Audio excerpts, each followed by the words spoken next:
bienvenue pour un nouvel épisode Pyxis, le podcast. Alors c'est un podcast pour la journée agile 2024 qui avait lieu, le 7 juin 2024 à l'hôtel Van der Valk à Nivelles. Et parmi les personnes que j'aurais voulu recevoir à mon micro, j'ai eu une énorme frustration de ne pas avoir eu Christian Lapointe et Emmanuel Gaillot.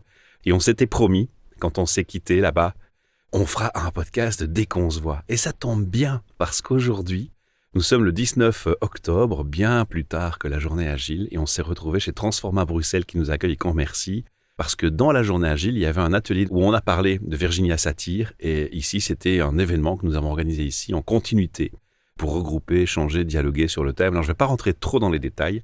On va commencer par les bases, c'est-à-dire présenter nos invités. Alors, Christian Lapointe a eu la chance de déjà venir au micro de Pyxis, le podcast. Oui, une première fois, donc une deuxième fois, c'était toujours un plaisir.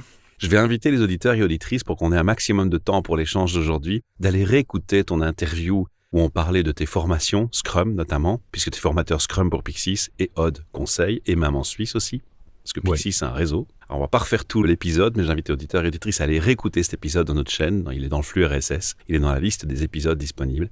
Et puis j'ai un nouveau aujourd'hui, Emmanuel Gaillot, donc tu auras l'honneur de parler un peu plus au départ. Oui. Tu nous viens de Paris. Je viens de Paris, exactement, voilà, et je suis essentiellement programmeur logiciel, mais pas que. Alors moi j'ai une question fétiche un peu pour casser la glace et apprendre à connaître les gens.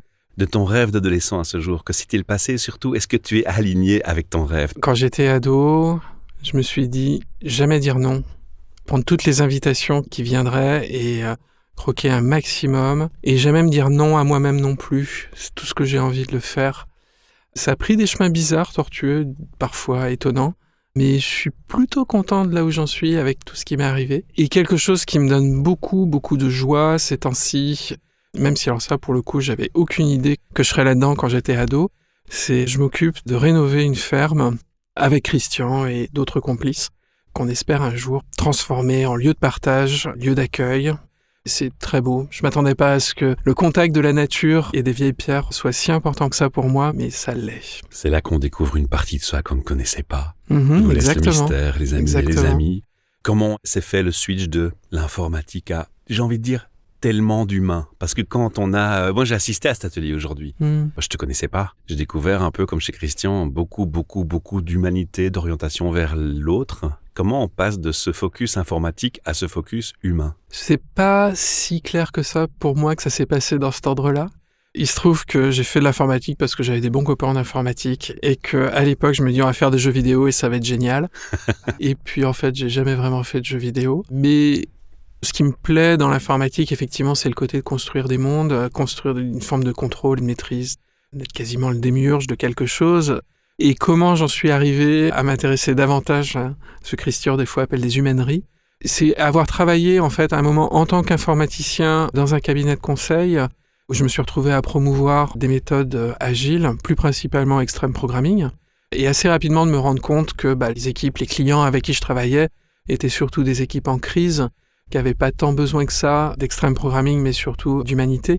J'ai eu la chance sur mon parcours, à ce moment-là, d'avoir sur mon chemin d'avoir des gens qui m'ont parlé de consultants humanistes, je dirais, comme Jerry Weinberg, comme Norm Kers, toute cette branche américaine de consulting, en fait, de gens qui ont beaucoup influencé le consulting et le milieu de la programmation, avaient ce point commun d'être élèves de Virginia Satir. Et en fait, moi, me retrouver sur des équipes en crise et que des copains me disent « Mais intéresse-toi à tel gars qui propose telle méthode », de faire parler les gens, de les faire s'écouter, ça a donné des résultats vraiment très chouettes.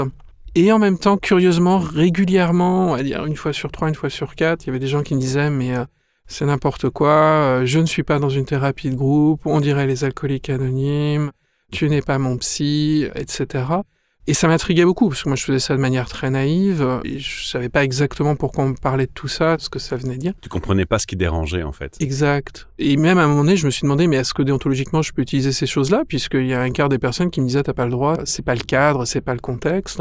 Et en fait, je me rappelle être allé voir Jerry Weinberg aux États-Unis et lui poser directement cette question, mais est-ce qu'il y a des limitations? Est-ce qu'il y a un cadre pour utiliser ce travail de Virginia Satir dont tu nous parles? Et il m'avait dit, écoute, c'est une excellente question, parle-en avec des gens qui sont spécialisés là-dedans, notamment une femme qui est devenue une très bonne amie qui s'appelle Jean McClendon. Jean, elle était élève aussi directement de Virginia Satir et travaille beaucoup dans le milieu thérapeutique pour des entreprises, justement, Et elle a travaillé longtemps avec Jerry Weinberg. Et quand j'ai rencontré Jean, quelque chose s'est passé. Je me suis dit, ah oui, il y a effectivement ce que j'apprenais, ce que je comprenais. Et il y a des choses qui ont l'air beaucoup plus puissantes. Et Jean m'a dit, mais si tu veux, on peut parler de ça. On va faire un atelier de 3 semaines pour parler de l'héritage de Virginia Satir 20 ans plus tard. Et finalement, la réponse qu'elle t'a donnée, c'est est-ce que oui, t'étais légitime de parler de ça en entreprise et de cette façon-là? Elle m'a dit, c'est une très bonne question. Viens à cet atelier, on va parler de ça. Et pendant cet atelier, je me rappelle quelque chose qu'elle m'a dit, c'est en 2009, qui a été très décisif pour moi. Elle m'a dit, tu feras un super thérapeute, continue d'écouter ton cœur. Et je sais pas si à l'époque, j'étais clairement pas doué, mais par contre, cette idée d'écouter mon cœur, ça m'a beaucoup, beaucoup influencé. Et c'est quelque chose qui est resté depuis. Parfait. Christian, reparle-moi d'un des préceptes les plus importants du manifeste agile. On parle de individu et interaction plutôt que mettre le focus sur les processus et les outils. Donc, il y a ce côté humain-là. Et moi, c'est ce que j'ai retrouvé dans l'approche de Virginia Satir, qui, en tant que Scrum Master, je me suis intéressé, moi, à l'approche Satir, après avoir suivi une formation qui s'appelait les Secrets of Successful Agile Team, donc les secrets des équipes agiles qui réussissent. Et dedans, il y avait 2-3 ateliers qui venaient de Virginia Satir, mais moi, j'ai juste entendu le nom Satir. Et ça m'avait intrigué et j'avais vu, il y a quelque chose d'intéressant dans ces ateliers-là. Ils sont différents de ceux qu'on a l'habitude de faire. Comme j'ai dit tantôt, ça attire. Exact, ça attire. Ça attire la curiosité. Juste pour resituer un peu les noms qu'on a donnés un peu plus tôt, Norm Kurtz, c'est celui qui a écrit le premier livre sur les rétrospectives. Et du coup, le fait de savoir que les rétrospectives, c'est si important en agile et que c'est un élève de Virginia Satir, ça amène des choses, ça pique ma curiosité en me disant, mais tiens, il semble avoir un lien là, entre tout ça. Et la formation que j'avais suivie, les 2 personnes de l'information, c'était ceux qu'on appelle les Two Goddesses of Retrospective, Esther Derby et Diana Larson, qui, dans leur livre Agile Retrospective, ont une rétrospective qui s'appelle Temperature Reading, qui vient du travail de Virginia Satir. Donc, il y avait quelque chose, moi, j'étais Scrum Master, je lisais tout ça, je voyais ces trucs, puis je voyais bien que le nom revenait. Donc, je me suis, je vais m'intéresser à ce qu'elle fait. Et oui, au début, il y avait ce côté de thérapie, mais rapidement, ça s'est passé plutôt du côté de développement humain, développement personnel. Et des relations humaines. Exact. Elle vient du monde de la thérapie familiale. Évidemment, une équipe de développeurs et de développeuses qui passent la journée ensemble, souvent, ça commence à ressembler à une famille qui a grandi ensemble. Donc, certains des outils qui faisaient prendre des prises de conscience aux familles, je les trouvais très utiles pour faire prendre des prises de conscience à des groupes d'individus. Dans le milieu professionnel. Et souvent, l'entreprise dit séparons la vie privée, la vie professionnelle. Et moi, j'ai toujours aussi confirmé, comme le disait un ami récemment dans un podcast, non, on va pas mettre un masque et tomber le rideau. On change pas de personnalité. On n'a pas un trouble mental en changeant de personne quand on va à l'entreprise et qu'on la quitte. On est la même personne tout le temps. Fait qu'on va pas nécessairement aborder des sujets personnels dans le cadre du travail, mais c'est pas ça. Mais comme tu dis, de dire ce qui arrive à la maison, qui n'a pas aucune influence à ce qui arrive au bureau, c'est ça, faux. on peut pas. On va revenir un peu en arrière, parce qu'on est dans les passions de chacun. On est tous passionnés, on l'entend tout de suite directement. Il faut pas allumer beaucoup le feu pour qu'ils prennent dans la parole. J'imagine que des gens qui nous rejoignent dans cette chaîne ne sont pas, pour certains, encore habitués à l'univers agile. Pour certains parmi eux et parmi elles, ils le découvrent. C'est pour ça que je me suis permis de rappeler ce précepte du manifeste important qui explique pourquoi on s'intéresse tant au relationnel humain. Tu as parlé beaucoup de référents culturels américains et on a parlé beaucoup de Virginia Satir directement. On a compris dans quel sujet on allait aller. On va faire une parenthèse en signalant que c'est effectivement le sujet d'une de vos interventions qui était à la Journée Agile 2024. Un petit mot pour résumer ce qui s'est passé à cette journée-là et j'en profiterai pour te dire, et si on présentait Virginia Satir? Parce qu'il y a plein de gens pour qui ce nom, ça attire aussi la curiosité, mais ils n'ont peut-être pas encore compris de qui on parlait et quel est son parcours et qu'est-ce qu'elle a de si particulier, cette dame. Donc, on a été invité à venir donner un atelier de 45 minutes. On en a profité pour parler de ce qui nous passionne. Donc, on a venu donner un atelier sur Virginia Satir ou sur son travail, mais axé sur comment est-ce qu'on retrouve une certaine stabilité quand il y a du changement. Et ça a plutôt bien marché. On a eu des bons feedbacks à la fin et les gens, oui, dans l'agilité, c'est le changement. C'est cette idée qu'on est dans un monde continuellement en changement. Donc, il faut savoir s'adapter. Il faut savoir être capable de retomber sur ses pattes. Donc, on trouvait que le thème de l'atelier, retrouver pied dans le changement versus l'agilité, c'était adapté. On a eu des bons feedbacks à la fin. C'était une belle journée. On a découvert là l'intérêt que certaines personnes en Belgique avaient pour l'approche de Virginia Satir et c'est pour ça qu'on est revenu aujourd'hui pour faire un autre atelier. Oui. Qui était cette dame? Qu'est-ce qu'elle a fait de si particulier? On a compris, thérapeute, familiale, ça on a bien ancré, je pense, dès le départ. Mais de là à faire le bond vers l'agilité, waouh! Mine de rien, quand même, le fait de dire thérapeute familiale, aujourd'hui, ça peut sembler anodin. Quand elle commence dans les années 50, À faire ça, elle C'est brise tôt, un ça. nombre de tabous complètement fous. D'inviter la mère, par exemple, quand l'enfant va pas bien, et puis après, carrément toute la famille. C'est vraiment des choses, elle disait, on me regardait comme une alien. Elle avait tout compris, en fait. Je sais pas si elle avait tout compris, mais en tout cas, ce qu'elle disait, c'est ce qu'on m'avait appris. Moi, ça avait aucun sens pour moi. Et c'est une femme, en fait, qui a beaucoup suivi son intuition sur comment, justement, aider les gens. Elle, ce qu'elle disait, c'est à être davantage, plus pleinement humaine, sachant pour elle qu'on a tous notre part d'humanité et qu'essentiellement, l'idée, c'est de savoir où la trouver et la nourrir et la raviver. C'est une personne qui a été très très influente dans le milieu de la thérapie, ce qui est devenu le champ de la thérapie familiale et aussi de la thérapie systémique. Elle a été parmi les premières personnes à être à Palo Alto, au Mental Research Institute avec Bateson. Finalement, elle en est partie aussi assez tôt parce qu'elle disait finalement, ça me convient pas. Elle disait, je ne serai jamais institutionnalisée. Il y avait un jeu de mots là-dessus. Et puis, elle a participé aussi au développement du Centre Esalen, qui était un des premiers centres de développement personnel dans les années 60 en Californie. C'est là qu'on parlait de PNL. Oui, c'est là qu'il y a eu la naissance de ces choses-là. PNL, programmation neurolinguistique, Exactement. pour ceux qui ne connaissent pas. Exactement. Ouais. Et effectivement, Virginia Satir est citée comme l'une des sources de la PNL. Elle a été très influente là-dessus. Mais d'une manière plus générale, elle a été très influente sur ce qui est devenu le champ du développement personnel. Elle avait cette conviction, en fait, qu'il n'y a pas d'un côté les personnes qui vont bien et d'autres qui vont pas bien, mais plutôt cette idée qu'on a tous envie, on a tous ce besoin et cet élan, en fait, à se développer, à grandir, et que pour peu qu'on nous donne l'occasion et le terreau, ça va le faire, en fait, on va grandir, on a envie de se développer. Et du coup, elle dit, il n'y a pas tant besoin de gens pour soigner des malades que simplement aider tout le monde, en fait, à trouver comment grandir davantage. Ce qui l'a amené à travailler beaucoup sur des groupes, de moins en moins liés à la famille. À la fin de sa vie, elle œuvrait pour la paix mondiale. Et donc, elle a vraiment développé tout ce courant du développement personnel, des ateliers de groupe. Et constamment, jusqu'à la fin, elle était en train de revoir ses manières d'expliquer ou transmettre aux gens par des métaphores ce qui, elle, lui semblait très naturel. J'aime bien parce que tu as utilisé beaucoup de fois le mot-clé « grandir ». Il faut savoir que vous avez créé, Christian et toi, ensemble, une organisation, un .org, qui s'appelle « Changer, grandir ». Exact. Et donc là, maintenant, il va y avoir une des explications d'une des composantes du mot. Alors, j'ai envie d'inviter Christian à nous parler de la deuxième composante du titre du site internet qui est changer. On parle de changement. Alors, toi, tu es un grand spécialiste des changements d'entreprise parce que quand on parle d'agilité, on est confronté au changement constant. La seule constante, c'est le changement d'ailleurs. Tu peux nous parler un peu du deuxième mot, changer? Ou du premier, changer, Ou du grandir. premier, changer, grandir, voilà. Changer-grandir.org. .org, exactement. Et ouais, cette idée, tu le dis, le changement, il est là de façon constante. Et le changement, ça mène une sorte de forme de chaos. Toujours une période d'inconfort dans le changement. Et on essaie de contrôler et de rester au statu quo précédent. Et ça, Virginia Satir, elle a beaucoup travaillé sur cette idée-là. Mais si on est dans un changement constant, puis qu'en même temps, on essaie toujours de rester dans le contrôle, ça nous amène dans un inconfort constant. Comment apprendre à changer? On change en grandissant. Donc, comment est-ce qu'on fait pour inclure le changement, ce qui arrive, ce qui se passe, on l'inclut à l'intérieur de nous. Donc, développer cette capacité humaine à accepter le changement et à dire non, c'est pas parce que je suis incapable ou c'est pas parce que j'ai pas les compétences, mais plutôt j'ai juste pas encore appris, j'ai juste pas encore assez grandi pour accueillir ce nouveau changement-là. Donc, on travaille vraiment sur cette idée de changer nous amène à grandir.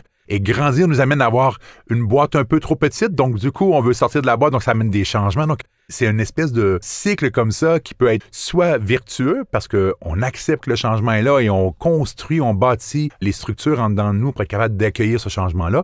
Ou soit ça peut être un cercle vicieux et là, plus ça va, plus on change et plus c'est le chaos. Donc, c'est plutôt ça qu'on essaie d'apporter avec l'approche Satir. Donc, on s'est éloigné un peu de la thérapie pour ramener vraiment des ateliers de développement humain, être capable d'atteindre je sais pas si c'est son plein potentiel, mais en tout cas, devenir plus pleinement humain, que Manu a mentionné cette phrase un peu plus tôt. Donc, de grandir et d'accepter tous les changements. C'est marrant parce que quand tu parles de chaos, moi, je me rappelle dans des cours de sciences, dans des soins infirmiers, on voyait le cycle de Krebs, etc. Et on t'apprend qu'en fait, ton corps, il change en permanence. En fait, les cellules se reproduisent, se reconstruisent et tu n'es plus la même personne de ta naissance à plus tard. Et c'est des changements tellement invisibles qu'on ne les voit pas. Et en fait, on oublie trop souvent que nous sommes en perpétuel changement, Exact. même anatomiquement, biologiquement parlant. Ceux qui résistent au changement devraient se poser la question que peut-être ils vivent grâce au changement, en fait. C'est la vie pleine et grande. Alors ici, on va parler peut-être un peu du monde des entreprises parce que finalement, l'objectif, la finalité, l'intention d'amener l'agilité dans l'entreprise, c'est d'accompagner le changement, tu l'as très bien dit, d'accompagner le développement personnel, de se grandir, mais c'est aussi de répondre à des problématiques. Qu'est-ce qui va être une réponse plus particulière dans cette approche? Qu'est-ce qui va donner une plus-value de venir avec les préceptes de Virginia dans le travail qu'on fait déjà en tant que coach agile ou qu'accompagnateur de la transformation agile? Je pense qu'en tant qu'accompagnateur, on peut se retrouver dans un chemin connu, de suivre un processus, de dérouler un certain nombre de choses, de cocher des cases en disant « Ok, là on a fait ci, là on a fait ça. Ah, là tiens, le stand-up dure trop longtemps. Là, il faudrait plutôt s'y prendre comme ci, comme ça. » Et peut-être de perdre de vue que, comme tu disais plus tôt, les personnes restent des personnes. Ça veut dire, en fait, nous ne sommes pas que des agents qui entretenons un processus. En fait, on vient aussi avec nos affects, avec le fait que une journée, ça va aller moins bien qu'une autre, qu'il y a des choses qui vont être dites, qui subitement vont nous rentrer dedans et on s'en est pas rendu compte et ça va aller moins bien. Et qu'il y a quelque chose peut-être à regarder autour de comment est-ce que soit on veut être plus performant, avoir un processus plus fluide qui s'adapte en permanence, et il y a peut-être quelque chose en plus à regarder autour de l'estime de soi. Ça veut dire à quel point les personnes qui sont en train de mettre en œuvre ces changements, ces adaptations continues, à quel point ces personnes en fait s'y retrouvent. Est-ce qu'il y a toujours du sens pour elles dans ça? Est-ce qu'elles se sentent mieux, avec plus d'énergie, le soir, en fin de journée, qu'en début de journée, indépendamment de la fatigue? On parle là d'une énergie de « je me sens à ma place dans l'univers et j'ai l'impression de contribuer à quelque chose d'important ». Quand je t'écoute, et de ce que j'ai vécu de l'atelier aujourd'hui, parce que je l'ai vécu avec vous aujourd'hui, j'ai eu un très fort sentiment de prise de conscience. Et ça me réconforte beaucoup dans les idées que j'aurais pu préjuger sur l'approche ou pas. Parce qu'en fait, je dis toujours qu'un changement, puisque c'est le sujet, le changement, c'est d'abord une prise de conscience. On ne peut pas changer quelque chose dont on n'a pas conscience. Donc quand je vous écoute, j'ai plutôt le sentiment d'être face à deux artisans qui ont la magie de faire des prises de conscience avec beaucoup de bienveillance et d'amour. Et cette prise de conscience, elle est super importante parce que sans elle, il n'y a pas de changement possible, parce qu'on ne peut même pas prendre conscience qu'on doit changer. Mais après, il y a tout un travail qui doit se faire. Pour changer, c'est un long processus. Et quand on doit changer des choses qui sont ancrées, comme tu le dis, dans des vieux réflexes, dans l'enfance, dans l'histoire des individus, c'est super puissant, c'est énergivore. Et je vais aller plus loin, c'est qu'une fois que le changement est établi, qu'on l'a réussi, il faut le rendre pérenne. Et c'est-à-dire que là aussi, il y a des prises de conscience à faire en permanence. Ici, la prise de conscience, je l'ai bien perçue, je l'ai bien compris, je l'ai bien cerné, j'ai vu tout ce qu'elle implique et tout ce qu'il y a en amont. Et puis, comment on fait dans la pratique en entreprise alors, Christian? Comment tu mets en place les préceptes de Virginia dans la pratique? C'est aussi comme ça qu'on l'a fait aujourd'hui, les prises de conscience avec les personnes? Oui, Virginia Satir, on a déjà commencé à en parler un petit peu. Manu a pointé vers l'estime de soi. C'est un truc assez important. Vers aussi le choix. Est-ce que les choix que je fais, ce sont des vrais choix ou est-ce que je dis oui parce que je pense qu'il faut que je dise oui ou je dise non parce que les gens s'attendent à ce que je réponde non? Je crois ça. Ça, c'est vraiment très important dans l'approche de Virginia Satir. L'estime de soi, est-ce qu'on fait des vrais choix? La responsabilisation. Et un autre truc qu'on appelle la congruence, qui est est-ce que ce qui se passe à l'intérieur puis ce qui se passe à l'extérieur, c'est la même chose? C'est le fameux alignement avec le rêve, c'est la même chose, c'est le même raisonnement. Exact. C'est ça qui crée cet espace de faire des vrais choix parce que j'ai confiance en ce que je peux faire, je fais un choix. Et le côté responsable, le fait que ce soit un vrai choix que je fais, ça amène cette responsabilité qu'on peut avoir et de le continuer, de le rendre pérenne. Souvent, les entreprises, on accompagne pour changer d'entreprise, on leur dit, à partir de maintenant, vous allez faire du Scrum ou vous allez faire tel truc et il n'y a pas un vrai choix. Et du coup, s'il n'y a pas quelqu'un qui est là pour s'assurer que le choix continue et perdure, il y a quelque chose qui s'en va parce que on n'a pas... qu'on dit que ça ne marche pas, quoi. C'est ça. Donc, être capable de... Avant même cette prise de conscience, ou cette prise de conscience-là, pour y arriver, il faut déjà qu'on crée un espace où les gens peuvent parler de ce qui se passe, de parler de ce qui est vraiment présent et d'écouter aussi les autres et de se rendre compte que je vois pas les choses de la même façon. Oh, ça résonne pour moi dans ce que tu dis. Et je découvre qu'en fait, qu'il y a un truc qui est important pour moi, je m'en étais pas rendu compte. Et c'est là qu'il commence à avoir des prises de conscience, et pas des prises de conscience personnelles, et des prises de conscience collectives. Et là, on peut commencer à vraiment amener du changement grâce à ce premier step-là. Le fameux modèle où on dit avant, il faut savoir qu'il y a quelque chose à changer avant de pouvoir commencer à le changer. Puis une fois qu'on sait qu'il y a quelque chose à changer, est-ce qu'on a envie de le changer? Puis ensuite, on peut mettre ça en pratique, là. Et donc, tous ces outils, Virginia Satir, elle a beaucoup d'outils autour de la communication, autour de l'introspection, autour de se comprendre, comment partager ce qui est présent pour nous, sans aller mettre ça, écraser l'autre avec tout ça. Donc, comment créer cet espace de discussion? J'allais y venir. J'ai eu le sentiment, dans ce qu'on a échangé aujourd'hui dans cet atelier, qu'il y avait beaucoup la notion de consentement présente. Et on n'est pas avec des combats de coq. Je veux avoir raison. Je veux t'imposer ma raison. Mais ça va me conduire à un autre sujet qui est en lien, malheureusement, très fort avec ce que vous êtes en train de dire. C'est que votre intention est claire, votre chemin est clair, votre parcours est clair, vos inspirations sont claires. Mais on n'est pas des doux rêveurs. On sait qu'en entreprise, entre l'intention et ce que l'entreprise impose à ses employés, il y a parfois un gap, comme on dit. Alors, Oui, je vais prendre conscience. Oui, je veux changer. Mais si l'entreprise ne laisse pas place à, c'est là que les problèmes commencent. Est-ce que l'approche de Virginia peut être parfois problématique parce qu'il faut quand même avoir quelque part une hiérarchie qui te suit dans le raisonnement quand tu vas intervenir en entreprise, Emmanuel? Je sais pas si c'est problématique. Je sais pas aussi ce qu'on appellerait problématique. Peut-être que Ça questionne. une prise de conscience, ça peut être finalement on n'a pas tant de choses que ça à faire ensemble. Et à quel point est-ce que c'est problématique ou pas, c'est sujet à débat. J'ai pas envie de trancher là. C'est des choses qui sont intimement liées au contexte.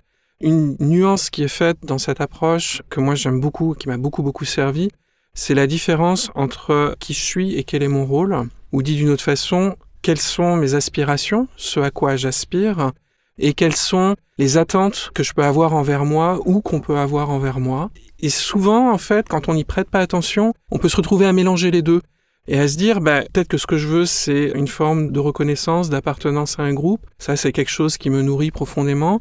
Et je me dis, mais ça, pour y arriver, il va falloir que je sois absolument utile tout le temps, ou il va falloir que je résolve les problèmes de tout le monde. Ou que je fasse des concessions sur ce qui me met en zone de confort. Ou que je fasse des concessions, que je me diminue quelque part pour pas trop bouger la barque. Et dans ces cas-là, il y a quelque chose qui peut être compliqué. Ça veut dire, si je me retrouve dans un contexte, en particulier dans le contexte d'une entreprise qui m'impose certaines contraintes et où je ne peux pas forcément honorer toutes les attentes que je peux avoir vis-à-vis de mon rôle.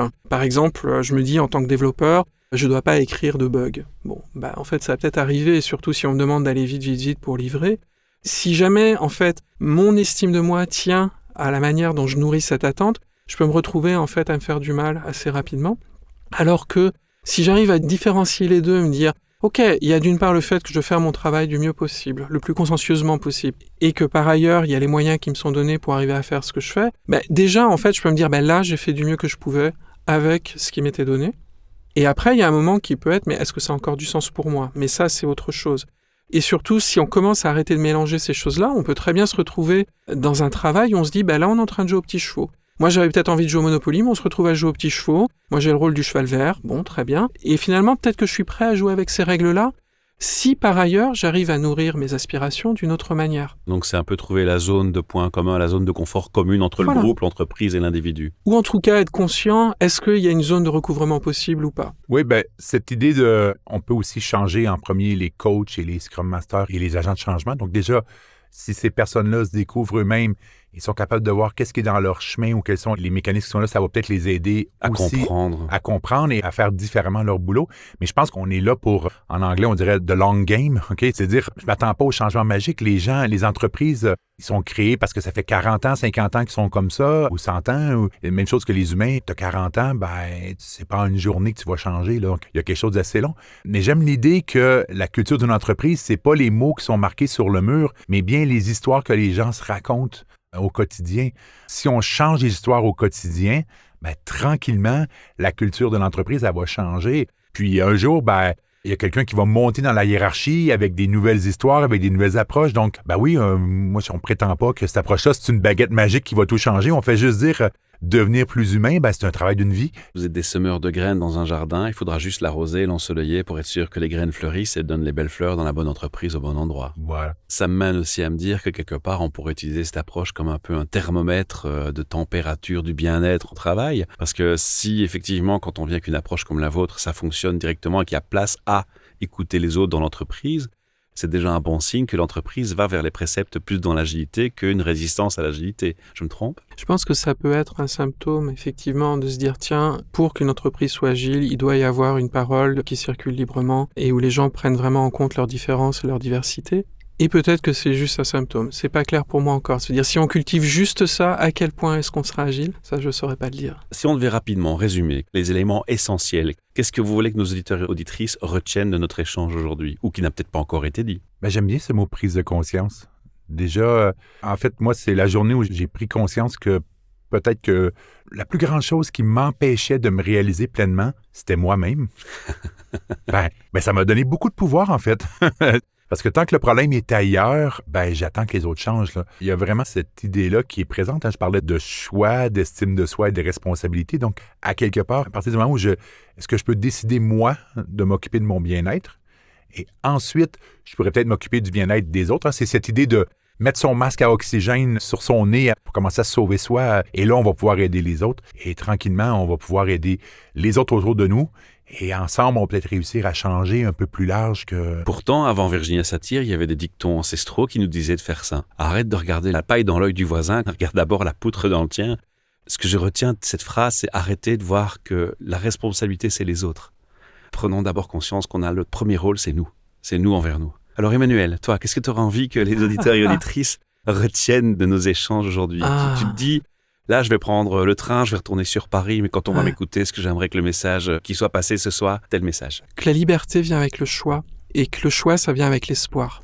Quelque chose, moi, que je trouve très très beau dans cette approche et dans ce travail que Virginia Satir a fait et qu'on essaye de prolonger, c'est de dire, il y a de l'espoir, le changement, c'est possible, il y a possibilité d'aller écouter en soi ce qui se passe, ça peut être inconfortable, ça peut être comme un ami qu'on n'a pas vu depuis longtemps et c'est un peu bizarre, mais il y a possibilité d'écouter et de trouver à l'intérieur de soi cet endroit où on se sent calme, même au milieu d'une tempête. Et quand on l'a trouvé, cet endroit, à partir de là, il y a quelque chose qui devient possible. Je suis convaincu que c'est un endroit qui existe en chacun de nous et que chacun de nous pouvons trouver. Alors moi, j'ai plein de frustration parce que malgré que j'ai assisté à cet atelier, j'ai envie d'en savoir beaucoup plus sur Virginia Satir. Je signale aussi, on l'a pas dit, mais qu'en fait, vous avez constaté que la littérature est fort présente en langue anglophone, que ces concepts sont connus côté anglophone, et votre intention, c'est de le faire connaître plus dans la communauté francophone. Oui. Et donc, c'est ce que vous allez vous évertuer à faire avec Changer Grandir. Et on va peut-être rappeler l'adresse du site internet, c'est changer-grandir.org. Il y a des ateliers qui vont se préparer, qui sont une proposition. Tu as dit que les premières sessions commenceraient? On est en train effectivement de monter un atelier pour explorer cette approche sur la profondeur. durée, en profondeur, sur 1 an et demi. 8 fois 2 jours. Voilà, 8 fois 2 jours. Et la prochaine cohorte là, va commencer à se réunir en 2025, au mois de mars 2025. Ce sont 2 jours par 8 fois qui vont se produire. C'est ça. Et donc, pour y participer, c'est un prix conscient. J'ai beaucoup aimé que cette journée, vous la proposiez un prix conscient. Le prix conscient, c'est quelque chose qui n'est pas encore bien ancré ici dans ce pays.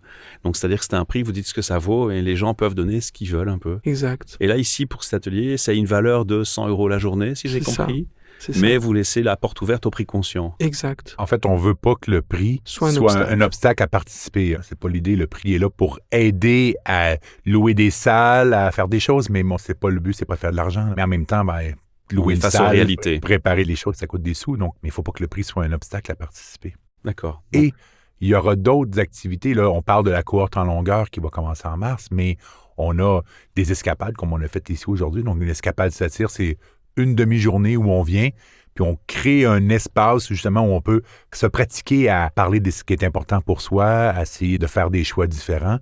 Et on fait aussi des ateliers de 1 journée où on parle d'un thème en particulier. Donc tout ça aussi, ça fait partie des moyens de découvrir Virginia Satir. Il n'y a pas que la cohorte en longueur. Puis j'ai une autre bonne nouvelle, c'est que ce podcast, il est accompagné d'un texte d'explication et de présentation de l'interview, dans lequel, dès le début, vous voyez, laisser un message vocal ici, parce qu'en fait, il y a un répondeur vocal sur notre podcast. Et donc les gens, s'ils ont une question, ils peuvent cliquer sur ce lien. Ça ouvre un navigateur qui dit « Voulez-vous autoriser le micro ?» Oui. Et puis, ils peuvent appuyer sur le bouton « Enregistrer », parler, réécouter autant de fois et recommencer autant de fois qu'ils veulent jusqu'à ce que ça leur satisfasse. Faut pas oublier d'avoir un micro aussi, sinon ça marche pas. Et puis, il faut envoyer avec leur email. S'ils nous disent, on peut mettre en public, on partage en public quand on publie le podcast en commentaire leur intervention, et vous pouvez répondre par le même canal. S'ils nous disent rien, on considère que c'est privé, on vous envoie le message, la question, et vous pourrez avoir l'email de la personne et lui répondre en particulier et en privé. Donc voilà, je crois qu'on a ouvert ici une porte aux échanges. Ouais. J'espère qu'ils n'hésiteront pas. D'autres points avant de clôturer? Beaucoup de gratitude pour cet échange qu'on a eu. Merci Michel. Malcolm. Ouais, merci. Merci à Pixies. C'est eux qui ont à l'origine initié la journée agile, qui ont permis cette rencontre et la continuité de tout ce qui se passe. Et puis on est sur la chaîne Pixies, le podcast, on le rappelle, abonnez-vous. Ça nous fera bien plaisir. Et puis osez laisser vos messages vocaux, s'il vous plaît. À très bientôt pour de nouvelles aventures. Au revoir.